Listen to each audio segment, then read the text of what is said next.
Welcome to our NPTEL courses on power factor improvement technique. We are discussing the PWM rectifier. This is going to be our second lectures on the PWM rectifier. So, we were discussing about the boost rectifier. So, and we are discussing about continuous and the discontinuous operations of the boost rectifier.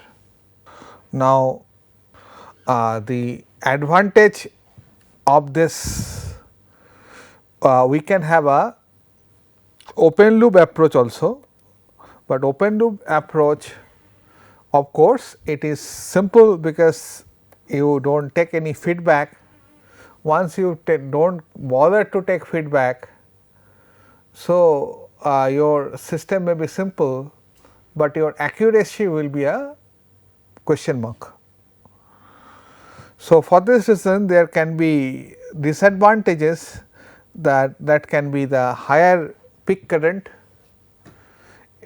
and higher the peak current, higher will be the rate of change of the voltage LDI/dt, and thus this leads to the higher EMI EMC noises. So, large current with large EMI.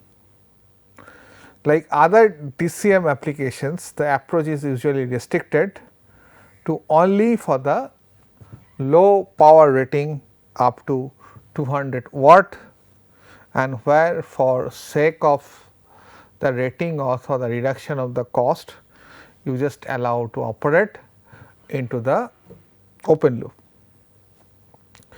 But converter can also operate in DCM as a low harmonic rectifier, and the input characteristics will be given by VGD, that is R of this part, plus there will be an extra term, and but problem lies this input current contains harmonic.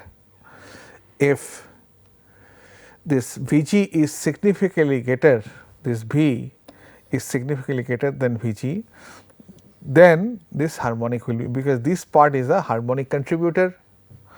Ultimately, if this Vg is more than V is more than Vg, then harmonic content will be less, and there we can also we can use it for the power factor correction technique. And there are other approaches, use other converters in CCM that are applicable for the Sepik converter, Chuk converter, buck boost converter, and also there can be a isolated DC to DC converter, that is the flyback converter, isolated version of the boost converter, Sepik and the Chuk converter. The boundary or the critical condition, the boundary or the critical condition mode of operations of boost operation or other converter will be almost same converter between the CCM and the DCM. But in case of the buck converter, there is an issue, because voltage stress will be higher, because problem lies in the boost converter. If you see the topology, there is a inductor, thereafter this and this. So, it is connected to the ground. So, once you switch it on, the voltage at this point goes to the ground. But in case of the buck converter,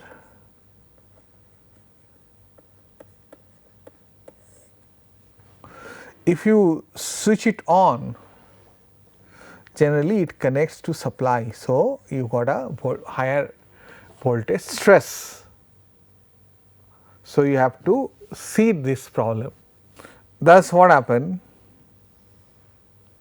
The buck converters, this is the disadvantage of it, the distortion occurs, but traces are low because current will flow V in and V 0 difference of it. All this, on the other hand, the resonant converter such as parallel resonant converter or some quasi resonant converter can also be used, so that it can push, there is a resonating tank and it will throw the frequency quite high because of the soft switching features. Converter that combine the functions of rectifications, energies and it can be a total package. Converter, it combines the function of the rectification, energy storage and DC to DC conversion, because you might be having some applications or the load that may not be fit from your rectified voltage, and thus DC to DC conversion is required. Sometimes you may have a you require for the designing, you specify that this much of the voltage interruption that circuit should tolerate. So, thus you may have a energy storage and also you perform the function of rectification, and that comes in a single package sometime. So, let us see that this is what you have seen previously. It was the non-isolated DC to DC converter, that is a boost rectifier topology, and what you will have it here, it is a again DCM. This is essentially a flyback converter where energy will fly back. I request you to go through my advanced power electronics courses of the DC to DC converter to understand this topological application if you are finding difficult. But this kind of application is used for isolated DC to DC converter, and it is the circuit that generally uses in your laptop charger, your mobile charger and all those chargers up to wattage rating from the 500 watt maximum. Your musical instruments also, maybe this is 18 volt, 2 ampere, something like this kind of rating, your keyboard charger. So, the operation and it ensured that voltage, this is the EMI EMC filters, and we also ensure the same thing here, Vg and Ig is there, Vg and Ig will be sinusoidal, thus it will be reflected to the AC side, and thus you have a low THD and high power factor. The operations of this discontinuous conduction mode of converter input obeys the Ohm's law with the effective resistance here, that will be 2, where n square is a ratio of this turns from primary to secondary. Generally it is bucking most of the cases for the based on these applications, and bucking is achieved by both by the switching as well as this turns ratio. So, you can have a heavy bucking. Generally if the duty cycle is less than 0.1, you have seen there is a huge discontinuous mode of conduction, and that is generally one of the problem of the discontinuous mode of conduction. Control is quite complex, but here your bucking can be done through this number of turns as well as with this duty ratios, and thus bucking is more effective. Hence, it is simply connect input port to the AC line, and we can assume that it has got a conversion to AC to DC, ideal AC to DC conversion. So, this is the same thing, this is we go for the average model for this transfer function analysis and the stability. Here you have a EMI EMC filter, and apart from that you got a diode bridge rectifier, then you got a switching, and this switching will be modeled as average value, and that we have seen here, that is effective RE in this case is 2 n square L by d square T s. So, it will replace by this and ultimately energy will go to the secondary and this will be VTS by ITS and it will store some amount of the energy and thus energy will flow there. Under steady state condition operates with the constant D and adjust D control average value as per the AC line, as we have seen that voltage in Vg is this and you require a constant Vg. So, here you require a least duty cycle because voltage is more and here you require more duty cycle and as per the AC line. So, it is also challenged to select the value of the inductor. So, it is inside it ultimately there is a leakage inductance. So, because it this flyback converter is also called the inductor transformer because you have to put little bit of inductance to store energy, that energy will fly off once switch is off. So, for this reason select L enough that DCM it can be operated in DCM mode, that DCM operation occurs through the AC line cycles and DCM occurs provided that D3 is greater than 0 and this is the case where D2 is definitely 1 by D, but D2 equal to D Vg by Nv. Substitute this and solve, that is D is less than 1 by 1 plus Vg by Nv and converter operates in discontinuous conduction mode every switching period and where this inequality is satisfied and ultimately this is a zone, because this is the area in the current.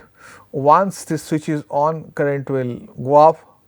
This is the IP of P and ultimately till the duration it will fly back, that is a resetting of the flux and thereafter till this time, this is the till this time D3 there is a no current through the inductor and we say that it is a discontinuous conduction mode. And one of the advantage of the discontinuous conduction mode that size of the inductor is less. To obtain the DCM at all points on the AC sinusoidal, worst case is that at Vg. So, you really got to have a huge duty cycle and thus you can come into the continuous conduction mode and Vg equal to Vm and ultimately this is a condition of the Watt's duty cycle that we require to maintain for the operation of the flyback converter. Now, choice of L obtained in the DCM where every of the sinusoidal voltage in AC side it is this and in DC side into this. So, duty cycle has to be maintained within that.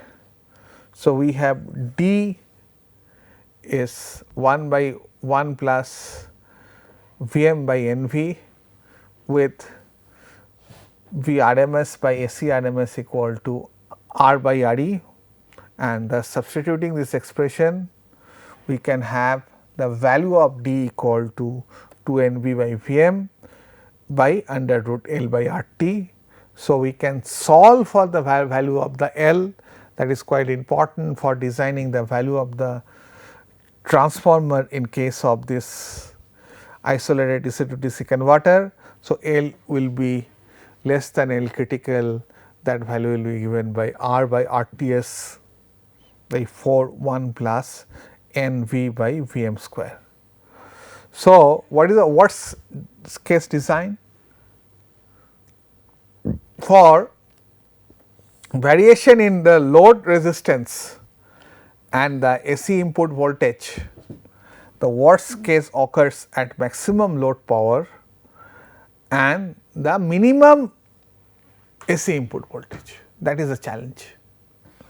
the inductance should be chosen, follows that L critical equal to L minimum, and considering this critical case has been satisfied.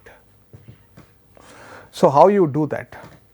So, let us first take the example of the average model for the boost rectifier. So, it is a low frequency average model, and you got this kind of Vg and Ig will have a same profile, just it is a change in magnitude. So, you will be sensing the current of Vg, and ultimately you can see that this is the op amp, and this measures this current essentially Ig, and that generally what happened, you can see that is a feedback path. So, it is essentially a PI controller, and thus what happened, this current has been converted to this entity, that is RS, ultimately RS into IGS into TS. So, this PI controller convert this, and ultimately you have the reference VR which is coming from the Vg. So, you subtract it and you just have a compensator, thereafter you got a pulse width modulator, thereafter you have a gate driver that will switch on the gate and will maintain that Ig and Vg sinusoidal. So, this is the overall block diagram, and you see this is a block diagram of, mostly you see I have to change little bit of the circuit because of this Texas Instrument patent. So, you see 3854 you can refer, or 5556. So, this is the control logic generally they follow, and there is a little bit change from that. So, current reference derived from the input voltage waveform, that is all it is, and the multiplier allows to control the emulated resistance value Re, and compensation loop is been introduced. So, this is ISC, and thus this point you got Ig. Ig generally, instead of the sensing through the resistance as we have seen the previous A, we generally sense by the Hall effect current, and thus this will be multiplied with the value of the Rs. Rs is the synthetic resistance, so which will be giving you the value of Va.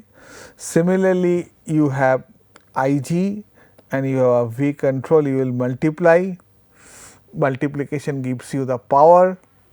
This power you will have a VR by T, so that will be VR, and you will compare with VA, and then you will put to a, generally it is a PI controller and essentially a compensator. So, thereafter you will feed to the PWM and will run this boost rectifier. So, the current sensors has a gain of Rs that you will be tuning. So, Va equal to Rs Ig into Ts, and the emulated resistance is the Rs. The loop is well designed when Va equal to Vr. So, proper compensation can be achieved. You can see that this is VAC, this is IAC, they have a rectification. From there it gets Ig, and this is the Vt control and multiplied with the Vg. So, ultimately you got Vr, and this point it becomes Kx Vg into V control. Similarly, you got a current sensed, and that has a gain of Rs that makes it Va. Ultimately, Vr should be equal to Vt, and that will feed to the PI controller, and it will run this switches, so that you can get a sinusoidal voltage and current at the input of this power factor corrector. Hence, you have to calculate the resistance, that is emulated resistance. This is very important in this configuration, that is Re Vg, that is a function of t by Ig function of t, and which can be further simplified to Re V control t equal to Rs Kx V control t. So, this is the way to control the voltage. Now, the control of the current waveform, that is one of the features, and we will assume that this is ideal rectifier, which we have said in the previous class. What is ideal rectifier? The system model using LFR, that stands for the loss free resistance, and the average current required to be sinusoidal.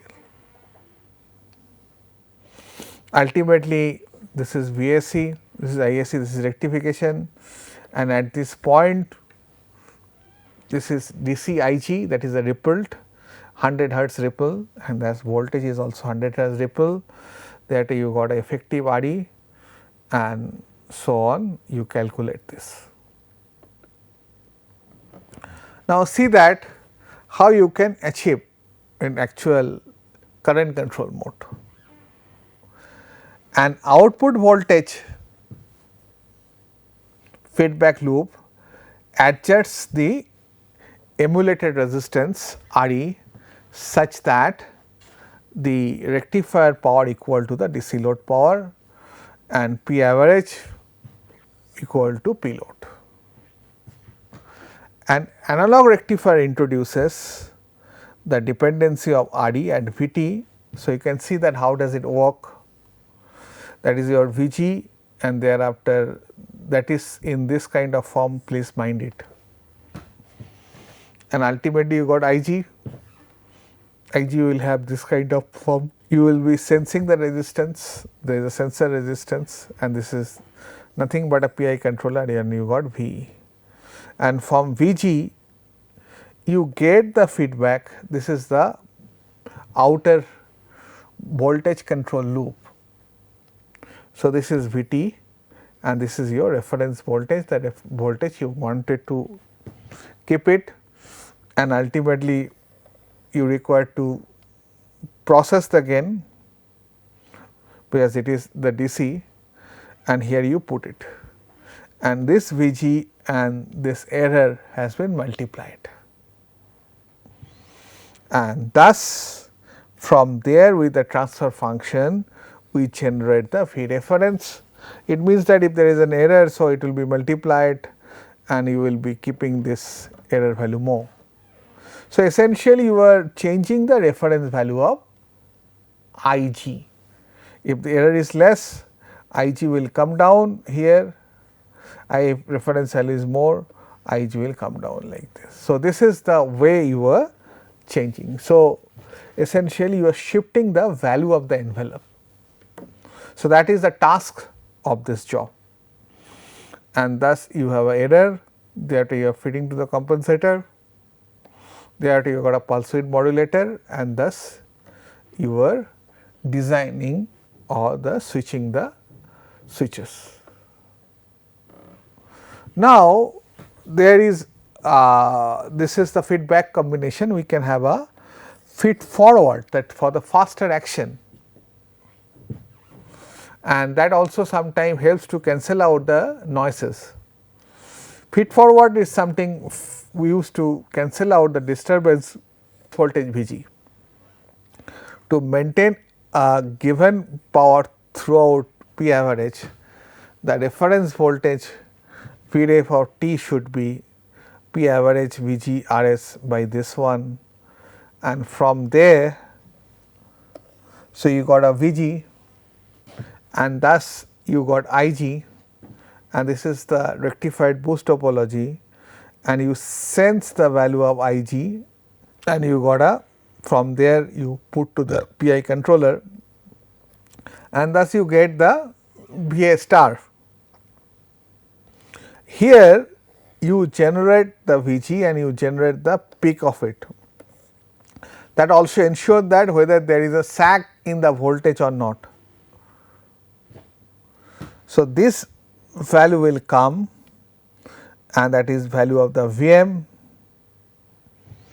So, this gives you a DC value and this also gives a DC value if there is a voltage is maintained or not. From there you will calculate the value of the current envelope and thus you multiply with this.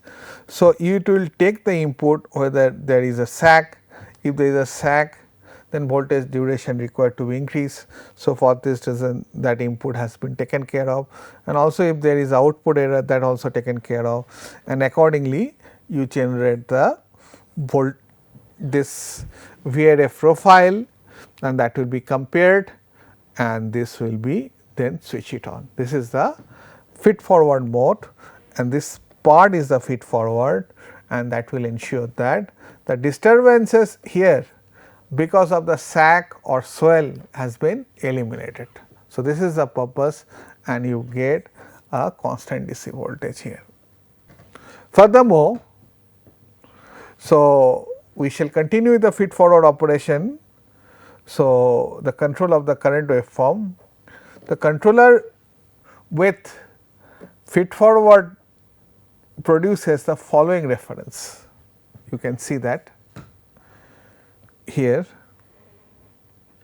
that is V1 ref, that is a constant gain k, that a V control into Vg by Vm square, where Vm is coming from the peak detector.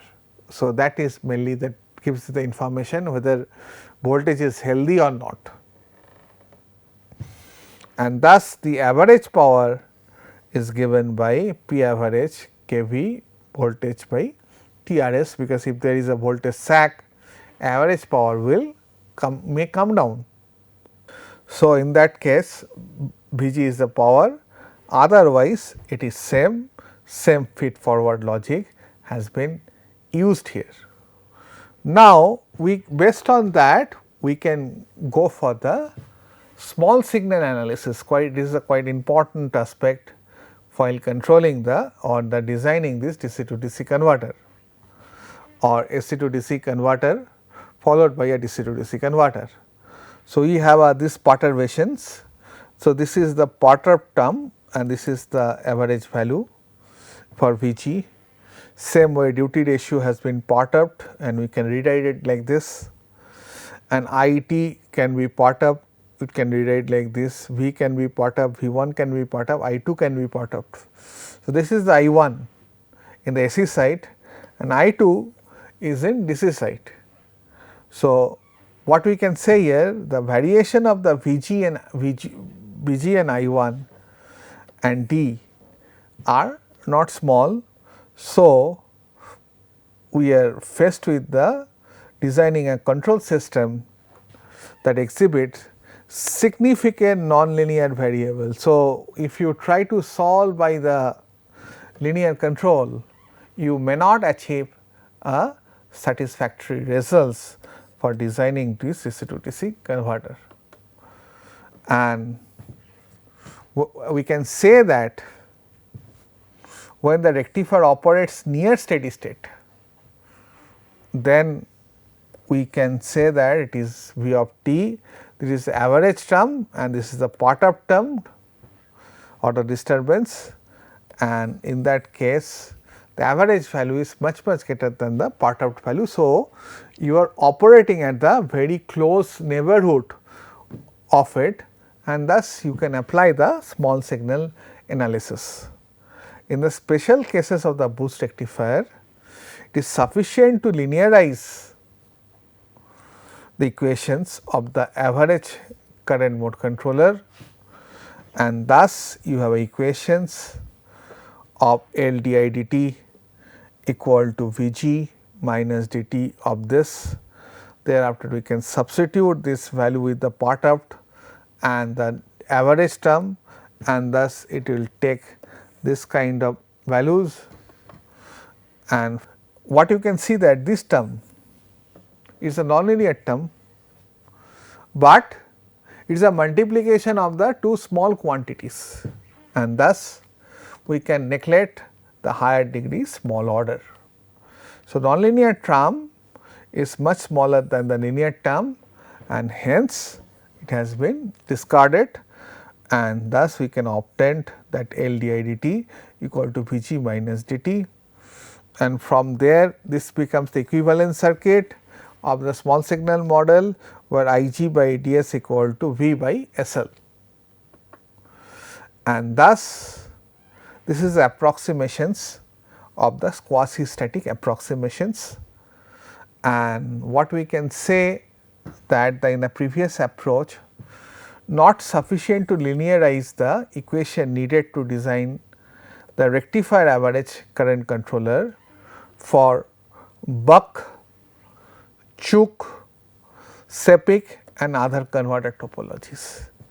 And an approximate approach is that sometimes used to cases like quasi-static approximations, and in quasi-static approximations this is just we will linearize the system in the neighborhood of it and assume that AC line variations is much slower because it is occurring at the 10 millisecond.